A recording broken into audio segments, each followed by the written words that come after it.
So here is a ball valve. A ball valve has a hole through it which rotates inside the valve body.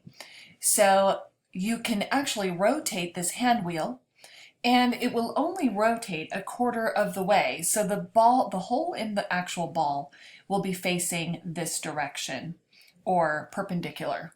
So some of the advantages of a ball valve is there's a very low pressure drop when they're open because there's very little obstruction through this path here.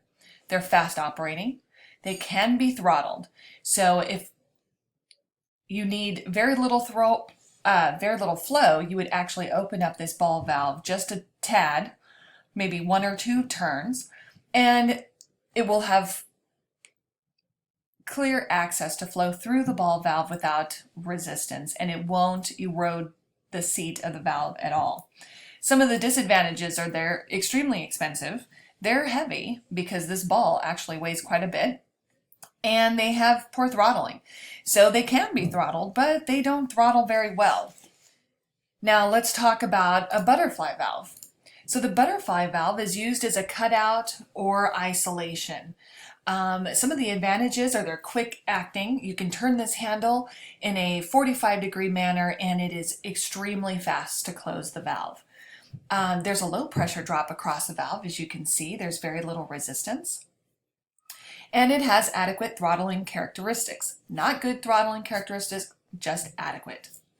Now they're used only for low pressure, low temperature systems due to the force involved in valve operation. So we typically will use them in air service, low flow air service, not high pressure because this actual plate here cannot withstand high pressure. Now let's talk about the most common valve. They're gate valves. They're used to allow or stop flow. That's pretty much all they're used for. Some of the advantages are there's small pressure drop across the valve, so there's very smooth flow path once it's opened. But the disadvantages is there's poor throttling characteristics.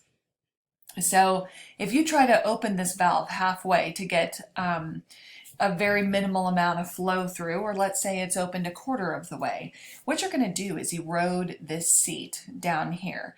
And when you erode the seat, when you go to close the valve, it will not make a proper connection down here because it's eroded. So you're going to have fluid leak by because you're not making a positive seal. Okay, so let's look at a globe valve. So we've already talked about everything that you shouldn't be throttling with: gate valves, ball valves, and butterfly valves. Now let's talk about a globe valve. Excellent throttling characteristics. If you can see the bottom of this gate here, it's actually designed to withstand the pressure and the erosion or corrosion characteristics of certain types of fluids. So the fluid will enter and actually go across a beveled surface and exit. Now, the disadvantages are there's a large pressure drop across the valve due to the flow restriction. So you can see that the flow comes in, it actually will have to make its way through this little labyrinth here, and that provides a pressure drop. So more pumping power is going to be required to move the fluid through the system.